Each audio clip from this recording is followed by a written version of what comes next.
mentioning politically incorrect, I see the storm is rising all over the world regarding China and their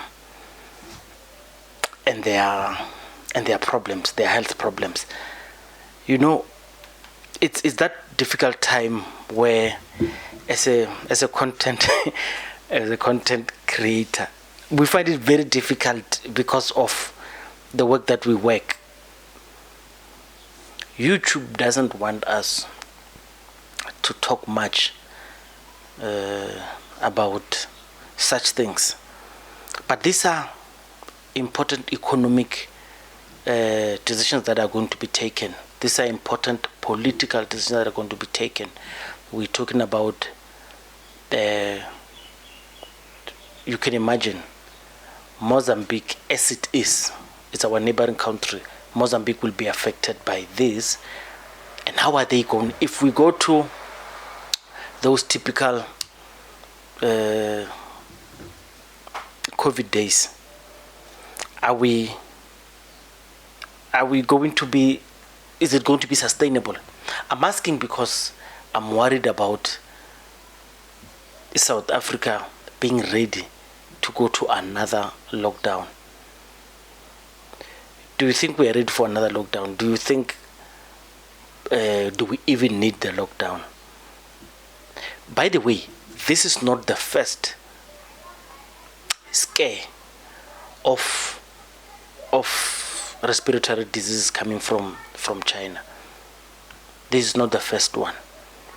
After COVID, of course, after that deadly one, there have been several others. The problem now is, how do you know this one is a big one to strike? People have made lots of money. People have made billions. As it stands, as we speak now, people are already talking about bulk buying. People are already talking about, let me buy cigarettes in bulk because I'm going to sell it if there's a lockdown. Let me bulk buy. With every economic bulk buying is a very difficult thing. Difficult and dangerous thing. During that hard lockdown, people, doomsday preppers, people who when it's time like this, they go to their bunkers, they prepare such stuff in case there's a calamity that's going to happen, and this is what they are going to do if it does happen. There are people who have planned this many years in advance, and other people who are just going to start now. Do you have a bunker? Do you have a place to go and run to? This by any means is not to activate something that's not there. I'm just saying, because we are just fresh off a hard lockdown. If the hard lockdown is imposed, given what is happening. Remember, we also had a monkeypox that just came, and we have successfully gotten rid of it as the world, not only South Africans, as the world. And there were other respiratory diseases that came from China. Others, of course, did not come from China. How are you preparing for this one? Are you scared? Have you made plans? Because what kind of job do you work? As a content producer, I know, I've started after the hard lockdown. People, the big podcasters, their business skyrocketed after the hard lockdown, because now they can listen to news, they can podcast, they made a good financial decision before the hard lockdown. And when the hard lockdown was there, people were able to monetize a lot because people needed data. They needed to sit in front of alternative means of course, Netflix made a killing because of around those time.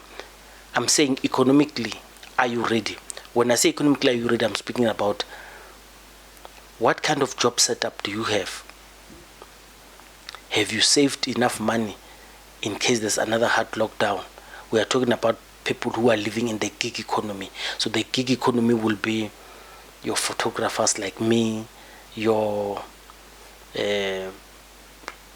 can't say journalists, because some journalists, okay, maybe let's talk about freelancing journalists who get paid by gigging on these calls to go there. So people who go to a gig, they do the work, they come back, they are not in the payroll of these big corporations, but they just go there to do an assignment. After the project is done, they are done, and then that's how they get paid. So that's the gig economy that people have been talking about, that we are going there. So the danger of that gig economy is when things go down, you are not having a constant flow of income.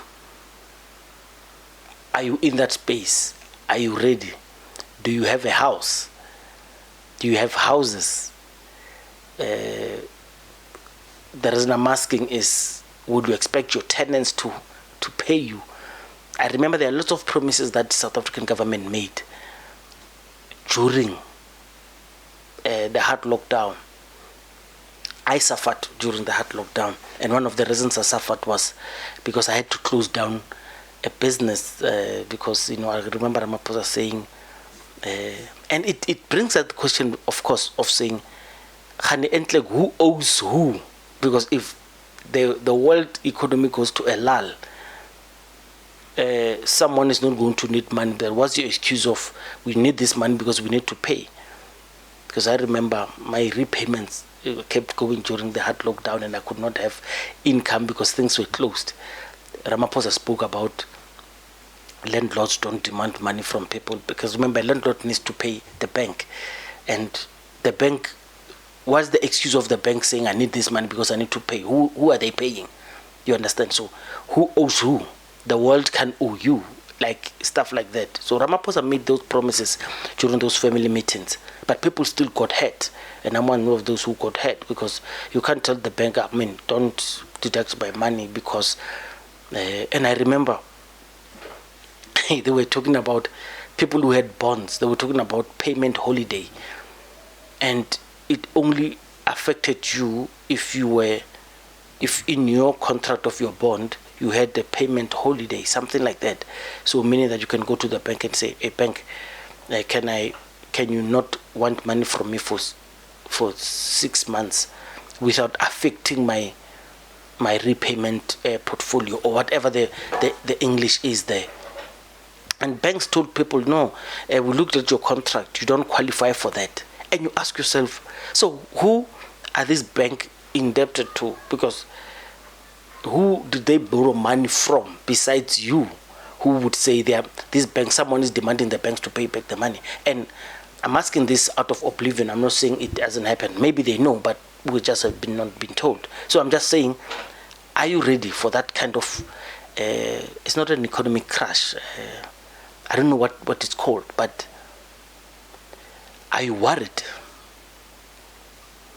And do you think it's deliberate? Because if you think it's deliberate, it's another matter. But anyway, let me not you to understand the reason I'm not going into the merits of the actual sickness that is coming. I'm deliberately staying away from what the sickness means, how it's going to affect people, how to avoid it. I'm deliberately doing that because YouTube doesn't want us to talk about that. I'm talking about how it's going to affect the ramifications of that disease even coming. What have we learned from the previous hard lockdowns? Are we ready? Did it help? If you look at what they say about this sickness, it's textbook similar to the other one that we had. But let me cut it there. Just tell me if you think you're ready for it, and how are you going to do things different? Are you going to bulk buy? Are you going to go to your planned retreat? Is it an apocalyptic thing? What kind of politics are they going to be played? The last time it happened, there was no MK party. You would have seen now the commanders of MK party are casting aspersions on the legitimacy of the president of EFF. They are calling him a captured white monopoly agent. Do you know why? Because they say during that other sickness, he was telling people to do this thing. And he also said he was doing this thing. And you look at this, it's unfortunate that their political party was not in existence then. So they don't have any, they've got blank pages on that. But this one, who was supporting what everyone in the world was doing, to say, let's be here, let's come and do this thing. No, it's not even here, man, it's here. Let's do this thing here, and then so everyone could be safe. Now they're saying, you see, this guy, he was working with them to do this to us, because he insisted that we must do here, because he was also doing it here. And they called him a weakling. Is it fair on the man? I don't know. Is it fair for a politician to disregard advices from trained practitioners? You see, I'm running away from the common words that will get me into trouble. Trained practitioners who tell you how you must deal with this. You give credit to that man, Julius Malema. He did not say, I know better, don't do this. I remember he was even fighting for those things to be developed in South Africa. Why can't blah, blah, blah. People were saying the reason he was doing all of those things, he received monies from those people. But it's a very interesting political time.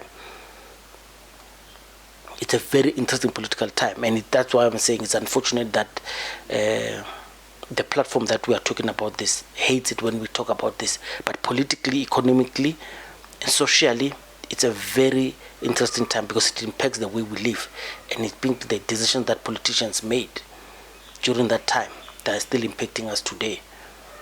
There are people who lost jobs, who lost what they thought were their permanent jobs, and they can't get back to those permanent jobs. There are people who started a hustle, and that hustle is still carrying them today. Like I said, for a media practitioner like myself, who has this kind of setup, who could, if there's a hard lockdown, who could still engage with other people, and this content be consumed by people like yourselves, in that space, it will not be hard. But I do tell you, at that time, I did not have this, and I suffered. I suffered because I had a business that I had closed down, because I could not keep up with the repayments. What it was doing had to be stopped because of the hard lockdown. The banks needed the money, and I could not make that sacrifice. But anyway, Martian Political Incorrect, tell me how you feel about it. How is it going to impact you? And in the big scheme of things, the platform itself, do you feel happy that the platform limits us from talking to each other about this? Thank you, Martian Political Incorrect.